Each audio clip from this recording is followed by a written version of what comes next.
ভাগবত পাঠে গেলে আগে যাব না,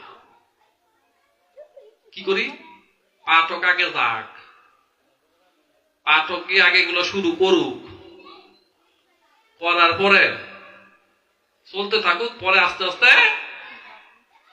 যাব। এটা কিন্তু আপনাদের ভুল হচ্ছে। কেন ভুল হচ্ছে?